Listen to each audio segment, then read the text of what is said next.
Good.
Sorry. Sorry. Right.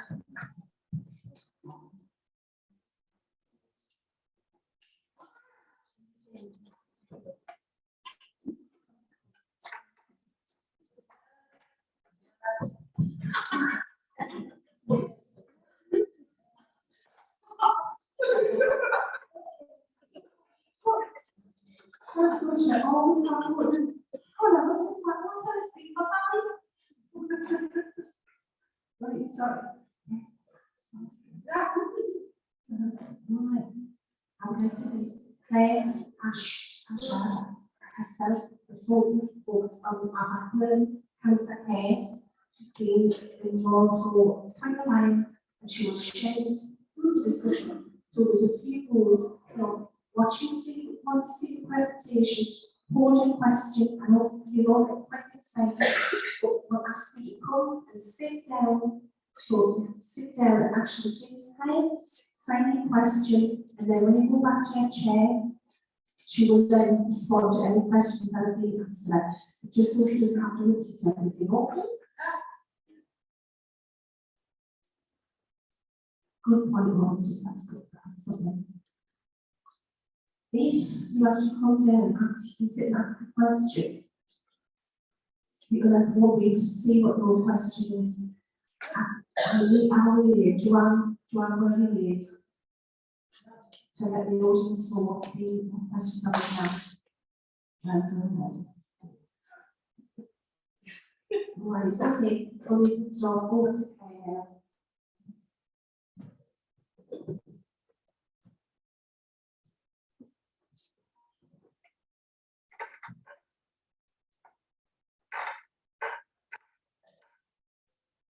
Everyone, and thank you for coming today. My name is Claire. Sheet. This is my signing Claire. So I'm involved in the Deaf Cancer Support Group. And to give you some background, how it initially started. So way back when, 2018, Macmillan noticed that there was actually no services for deaf people who have cancer. So they asked a charity called Self-Help Org UK, they asked if they could have a person who could start delivering a service for deaf people who have cancer. So Nick Johnson, she did a lot of research and she set up a service for deaf people with cancer, but only in Derbyshire and the Nottingham area. Initially, that's what happened. And the trained deaf people is volunteers to come and work with deaf people with cancer, and to help and support them through the cancer journey. And then in 2020, COVID hit. So we started to do the service online. We provided the service online. And we set up Zoom calls for deaf cancer users who could attend and discuss discuss how their journey or their feelings in a safe group, where they felt safe, because you all know that the deaf community is very small, and it was really important that we felt that this is a very confidential group. And this group grew and grew and grew. We've got users from throughout the UK who attend this group on Zoom. And then fast forward to this year, Macmillan have been given funding for an extra 2 more years and three more staff. That has funded 3 more staff. So the boss is Nicola, and she's a project manager. And then the secondly, we've got Louise, this is her sign name. She's the referral administrator. And then the third person is myself. That's my role. And we've got I'm a peer group development officer. I know it's quite a lengthy title, but that's a full title. It's Macmillan Peer Group Development Officer. So, but if you want a short that, peer group officer. And then we've got a fourth one, we've got Susan. And Susan she's our advertising officer. And Susan focuses and helps with problems, for example, with hospitals, if there's a complaint about treatment or benefits. She deals with that. And if there's been a huge communication breakdown, which you'll all know about that through COVID, during COVID, about the communication access, wearing masks in hospitals, for example. So she has been really campaigning, actually using a clear mask, or a mask where it has a clear opening where you can see the lips pattern, and campaigning for interpreters. So it's been a really good campaign. But my role, what I actually do is I'm responsible for, because this service is going to go throughout the UK, it's going to expand across to Northern Ireland too.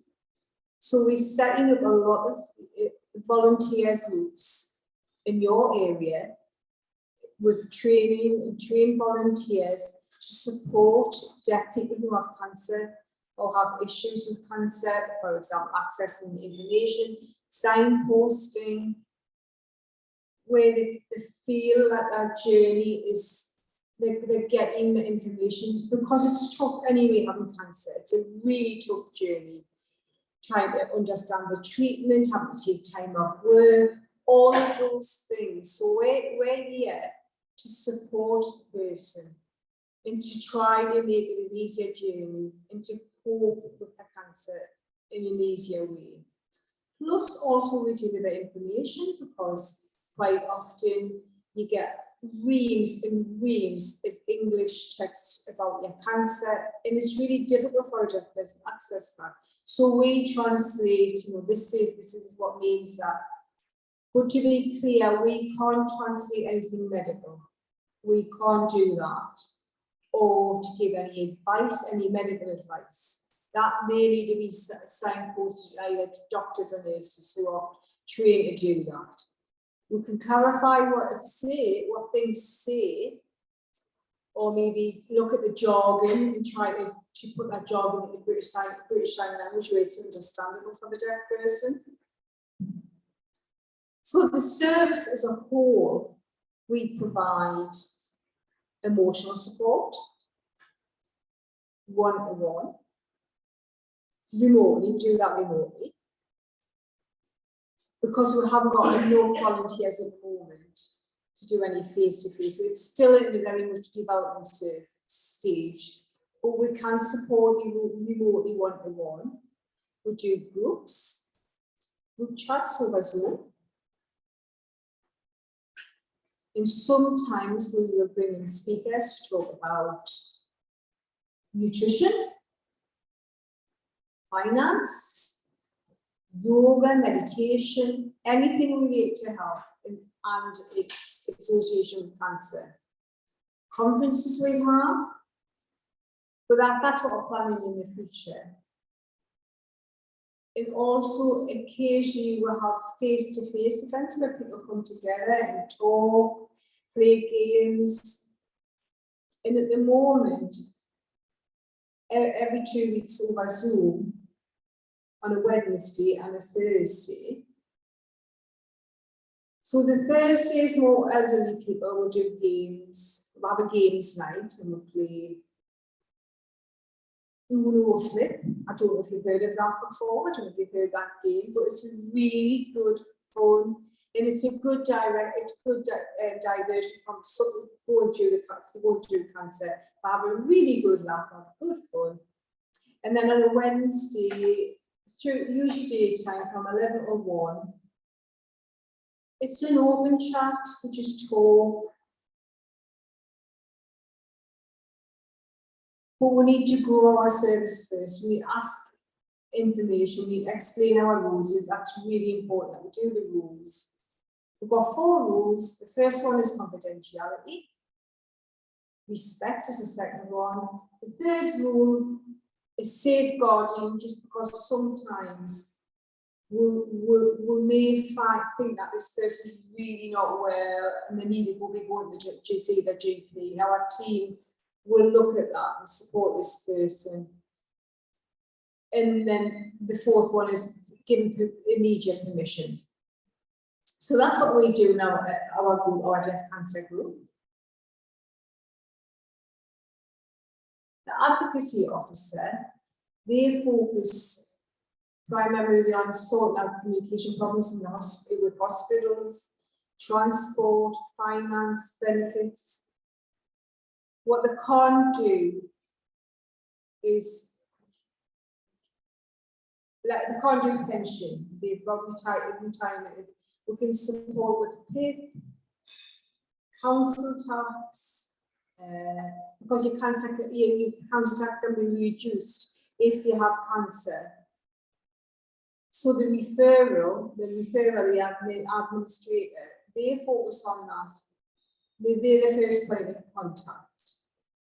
So usually we do by email, it's deafcancer@selfhelp.org.uk. I'm sorry if you guys are not that good. But this is the paper. This is the paper. I don't know if you can say this clearly. It's not very clear. It's got a blue background on that. That's why. I'll open this. Can you see this now?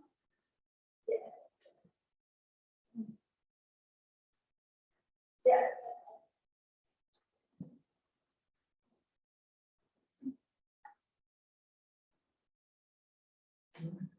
Sorry about that. It's technology. It drives you crazy sometimes, doesn't it? So that's the future plans, and we're hoping to roll this out nationally and get support in your area.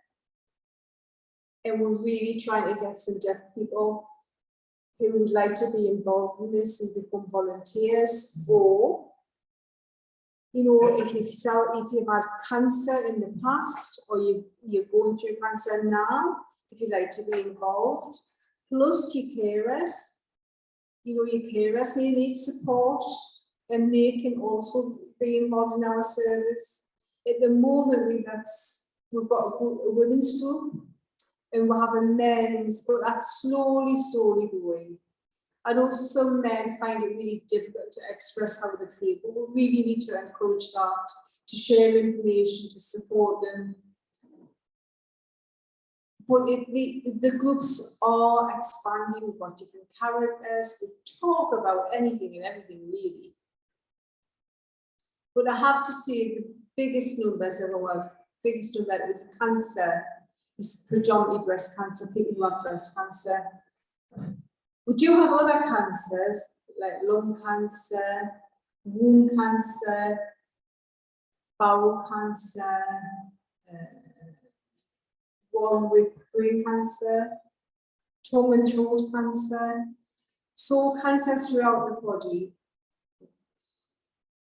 But we do have information as well, but we can't give you in-depth information on cancer. We'll leave that to the medicals. They do that. They know the details and the specifics. But we can give background support, for example, if you are upset or anxious, we're here, you know, we can do that remotely. And it's so that you're clear about what's going to happen, you will understand the process, cancer process. And that's predominantly why we are here. And I think I've kind of covered everything about cancer. If we maybe can open it up to questions.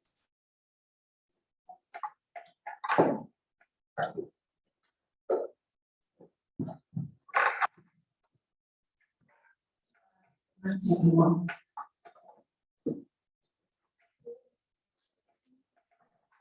Quite a few of our hands up at the moment.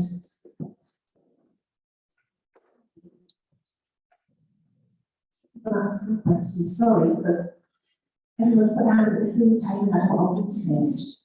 Sorry. Right. Yeah. I think I couldn't see what you said. It's out of action, I couldn't see. So we'll go for Robin first. Can I say something? Right.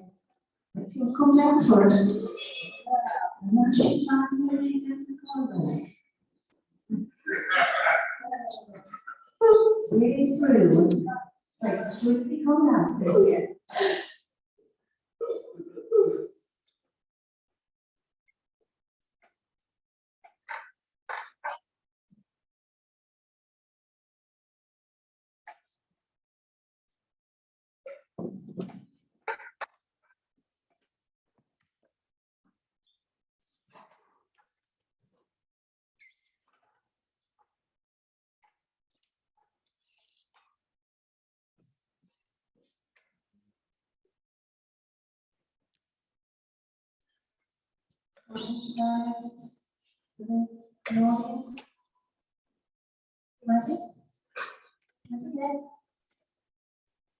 My question is,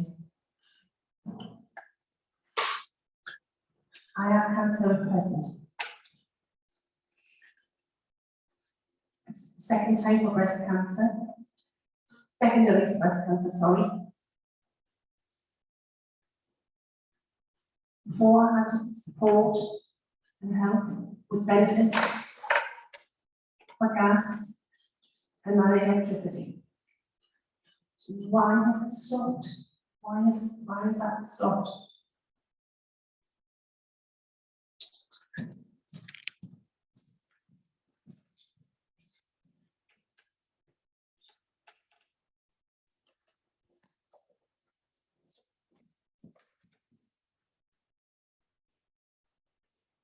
One minute. One moment.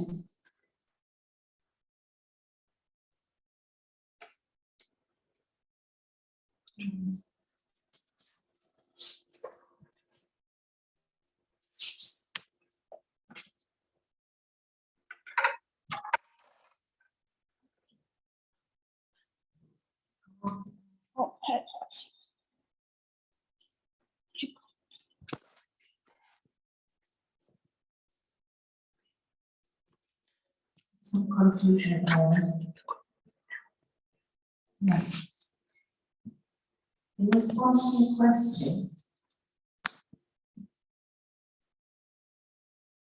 it was a good question, and I don't have the answer, I'm sorry.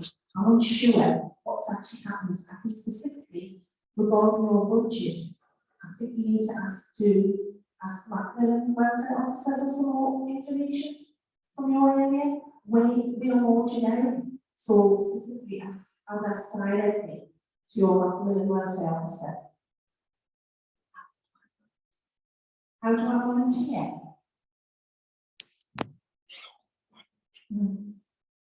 We haven't set up your area. We're trying to recruit more at the moment, so it's all remote at present. But I can ask our advocacy officer to find some more information for you. If you could email me the address below I was going to prior, so for us, then we can find out some more information for you. Okay? Thank you. Thank you.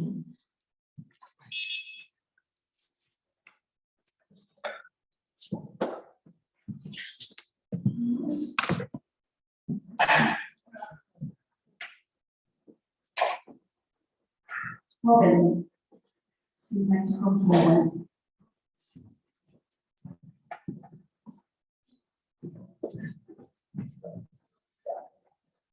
Hi, can you see me okay? Yeah. I would like to ask a question.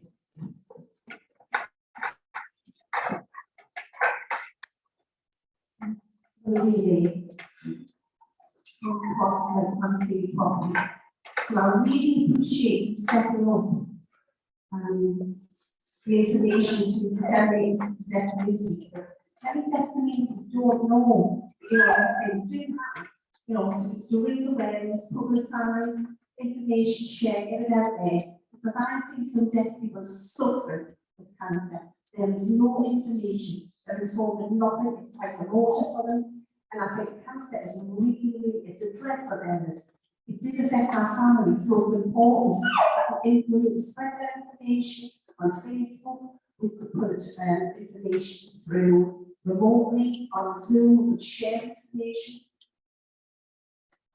It is important to raise this awareness because deaf people do not know, how it can work. Okay, right, I agree with you, Robin, totally. We're trying to publicise through Facebook in the last 2 years, but Facebook, their statistics say that there's issues, getting the word out there through different deaf channels. So we will get there, we will, but soon we're going to have our own website. That's going to be launched. Everything will be easier and we can find information there. So there'll be a link on it. So to a Facebook page, people on Twitter, Instagram, and that's the plan going forward. So at the moment, it's word of mouth. Also, I've been actually talking to Macmillan and letting them know their team, the hospital, the nurses, the doctors, to say that we have the service here, it's ready. It's an advocacy service. So could be in a few months, it could be teaching out there, just to let them know everyone that we're here at Deaf Cancer Support Group is available. I do have concerns that there's not many referrals come in. They're too embarrassed, they're defensive. How can I encourage men to do this, to be open and exposed, other than saying, prostate cancer, cancer of testicles, bowel cancer? Men won't say anything. We've got to be brave, we've got to share. It's so embarrassing for us. How do we get past that to get men to come forward? Like today, it's predominantly women here, there's a few men here. So how do we do this? Let me know, how do we reinforce this and get it out there? I know the issues, men are very soft. They just keep out and something, it's too embarrassing. It's a British thing, stick about it, and don't say nothing. But we've got a few men in our group. It's a small one. We're trying to encourage to get more numbers and get it set up, for men. We've got two volunteers made at the moment. To talk about cancer issues. We've got 4 deaf men with cancer present. We're trying to get the numbers, so we're trying to get more people involved. And people who have cancer need to talk about it. We don't need to suffer with it. We're trying to get them to email and try and get people to volunteer. Then hopefully people know that they're set up a Zoom call for men, so we can have a talk amongst ourselves. set that up across the whole of the UK. Thank you for sharing information.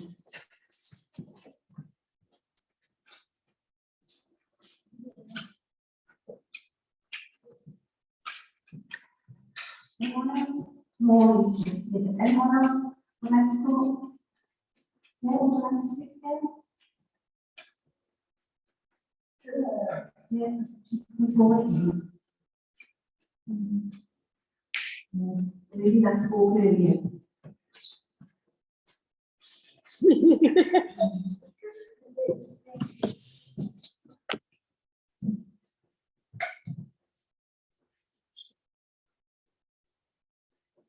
And another sort of explains that cancer for women, and it talks about all the different types of cancer that women, that women will suffer with. But the wording it's too complex, it's too complicated. Yeah. Cancer is complicated.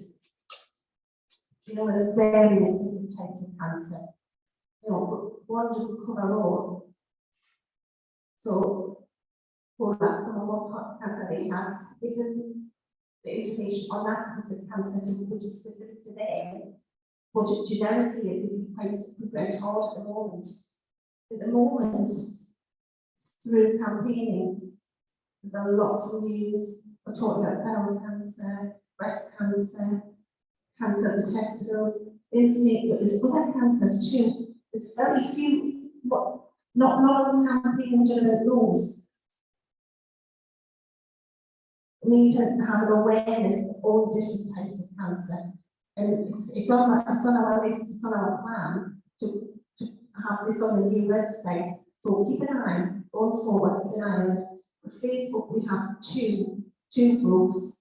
One is open, an open group, one is a closed group. The open group,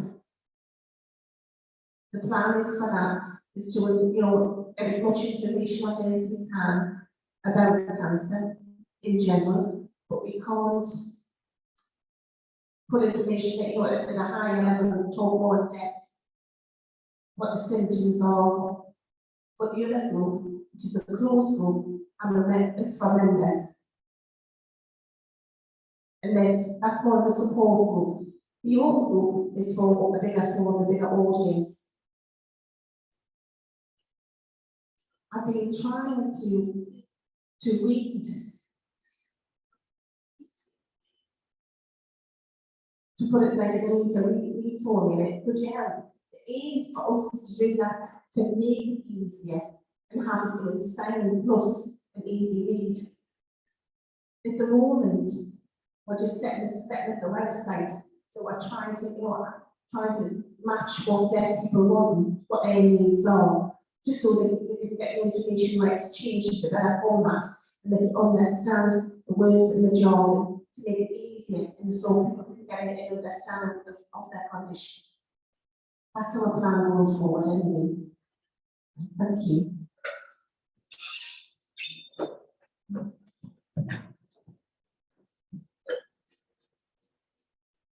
Anybody else?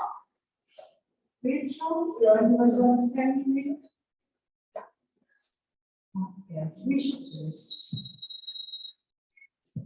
Rachel, you want to sit down? Ask one question.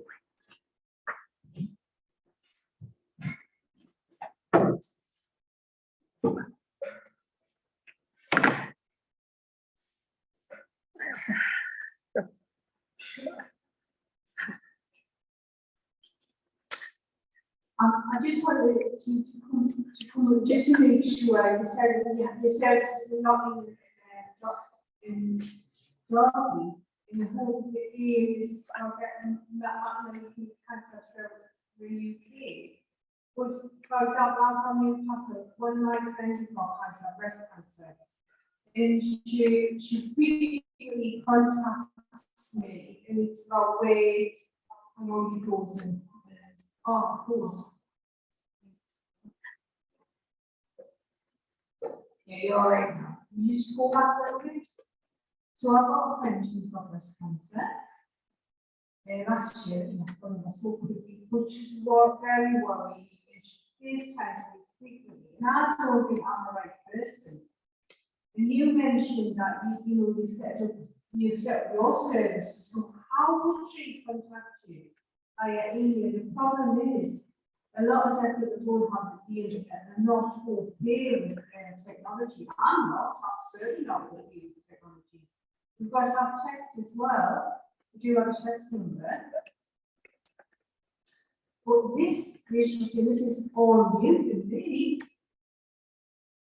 You know, I didn't know it's Scotland, Wales, and it's a very new place, it's a very new service.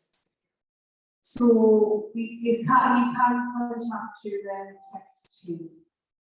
But the referral process can be done on a virtual to see what you need. We should be saying thank you. 2 seconds. Oh, that's a good idea. Yes, you can see me. I'll make the call straight and do you want to comment? Ask a question? Not very confident, but come on. Remember the audience today. Come on, try your best.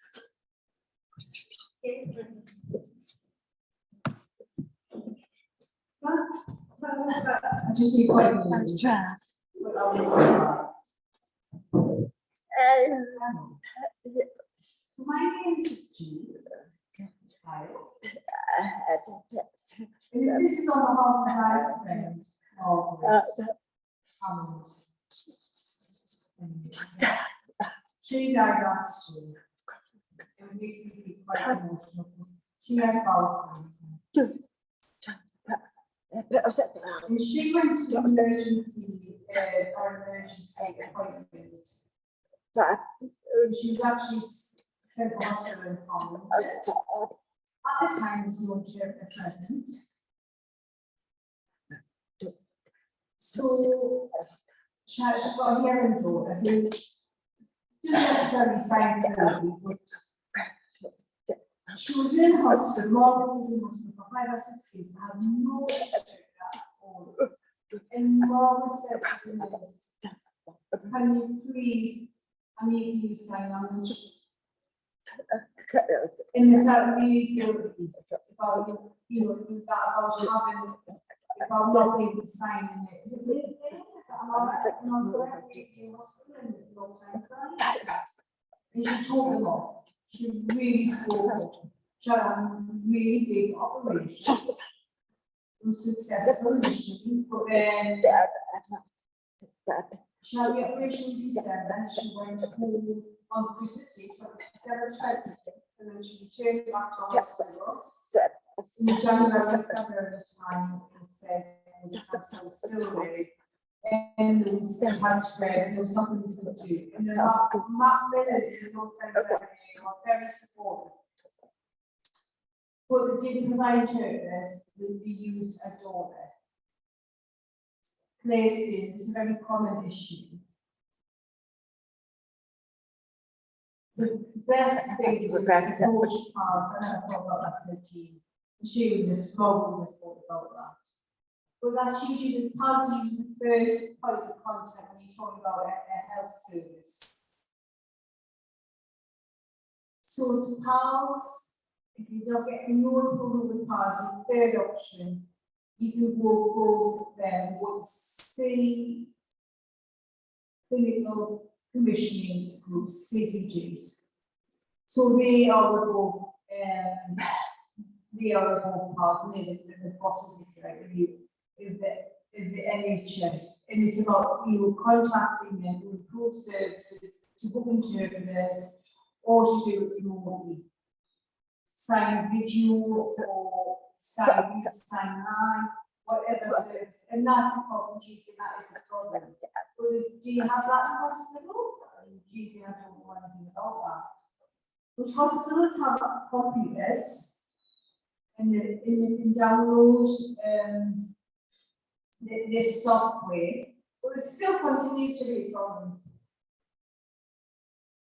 But you can contact our services, you know, we will try our best to support with that, because when we talk about accessible information standards, you as a deaf person or deaf people should have same accessibility rights. And now that we've got the BSL Act, that is really backs up and gives us more support to have equal services. They are trying to improve the services for deaf people with cancer. But it's about communication as well. That needs to be improved. It's been very clearly documented. You clearly said that you don't have access to interpreters. There are all these reams of information that they give you in English. You don't understand that. And your job is improved, definitely. Not in the process of being improved. I'm not from Derby. I'm not from Nottingham. I'm from Hertfordshire in London. That's where I'm from. I don't know what's that sign. Hertfordshire. That's where I'm from. This is the sign. It's the deer. But from London, we've got Cambridge. Scotland, we've got Scotland service. What about the North East? We have one, like I said to the person who asked the question, we're slowly getting it out there. And it's good that definitely can promote our service. And it's the first step. It's the first step in the North East. And then my friend who's with tea, I'm very good to tea, no more. And it was actually Sam, it was just so because the communication was completely broke down. And she thought the CT staff was either tea or an added drink. She actually, and I see it when she died, they give me goosebumps. She's very emotional, very sad. I will never, ever forget Rob. It would be an experience that she went through in the play, seeing her really sorry to be like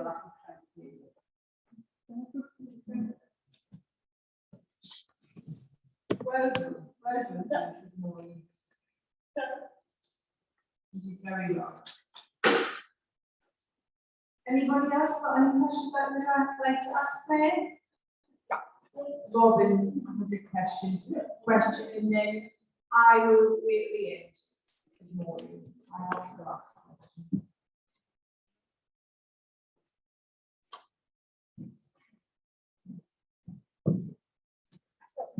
Okay, so I want some more advice to give what after. So the lady thought about being a volunteer. Can I just clarify a little more detail? Are we investing about supporting?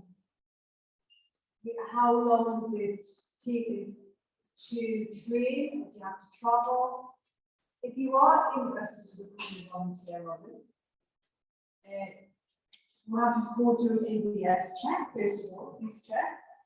And then we explain our process about confidentiality, things that you can do, things that you can't do. Then we do some training, internal and also training with Macmillan. And then you will set it up in your area, you will be people who need support in hospitals or emotionally. But you do have different options. People are very welcome. You can email or text and you can get some more information. Thank you very much, Robin. I much appreciate that.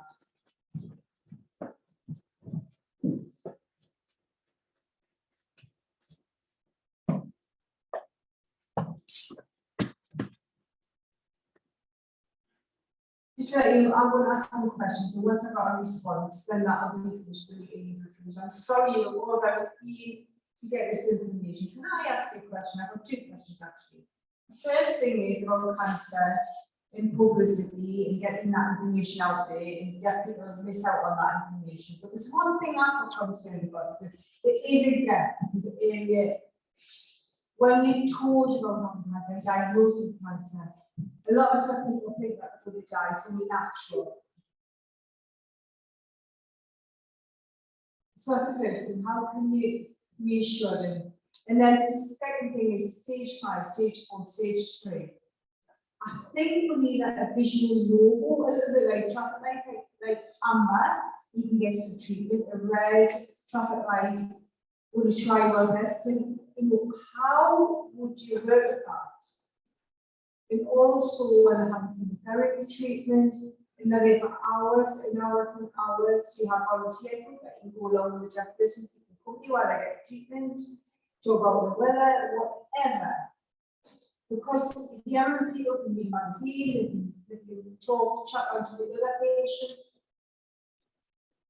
And like a partner might stop me off and the person's having treatment for 2 or 3 hours. And so that's a question, just how would you support that? Sorry, I need to come back. I do apologize. I'm trying to let people off. Sorry about that. So the first question that you asked is clear. You talk about cancer when you're diagnosed. When the field of cancer research is massively improved. There's a good survival rate if you're diagnosed early. It's really massively improved. It's no longer a death sentence. It's cancer used to be. And that's how it used to be. It wasn't 20 or 30 years ago when we were diagnosed with cancer. Within that stage, but things have changed so much with cancer. There's been so much improvement with treatment, with medication, how we deal with people's cancer. Stage 4 cancer, people can continue to live years to years and years, not a few months. It depends on the type of cancer. And you mentioned about the different stages and understanding what is stage 1, 2, 3, 4. It depends on the cancer and the type of cancer that you have, because not all cancers are the same stages. It's different stages depending on the cancer. But commonly, you've got 4.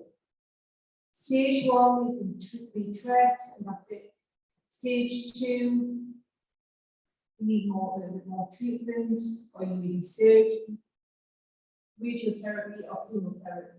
The third one is it's spread a little bit. It's still treatable,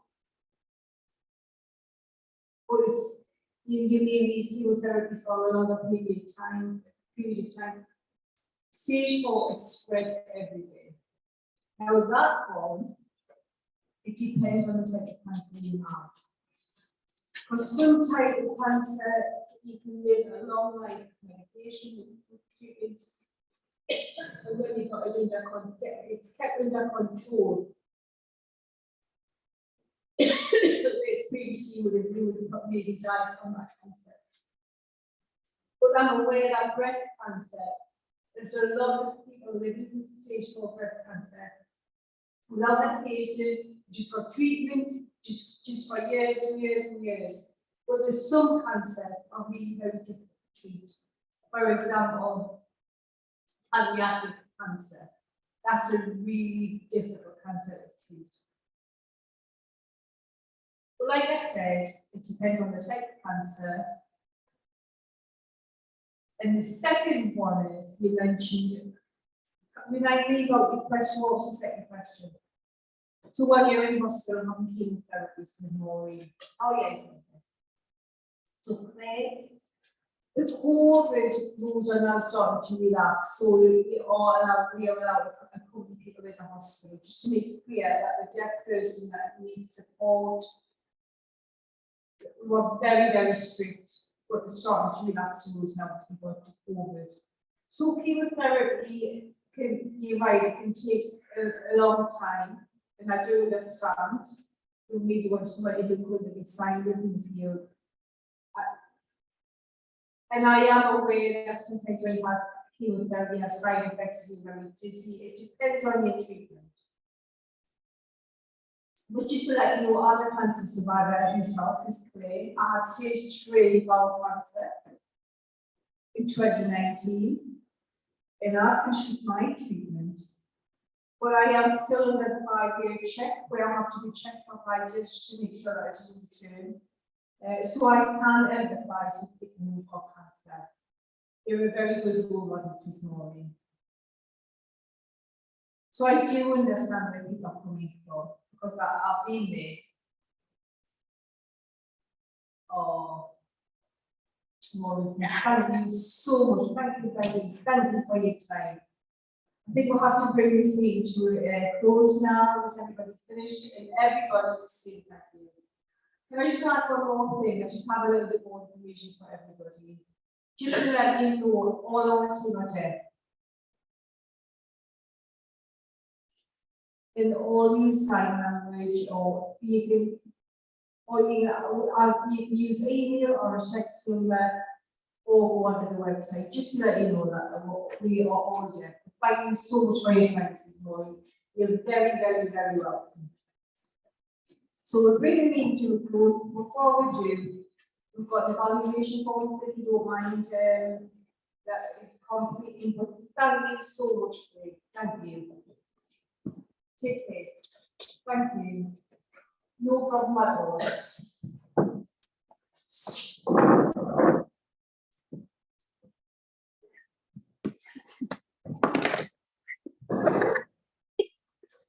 I don't know what to say. So which computer just everything's in it. We'll connect to the big screen. You see? We're both on the screen. Ah, right. I think it's right.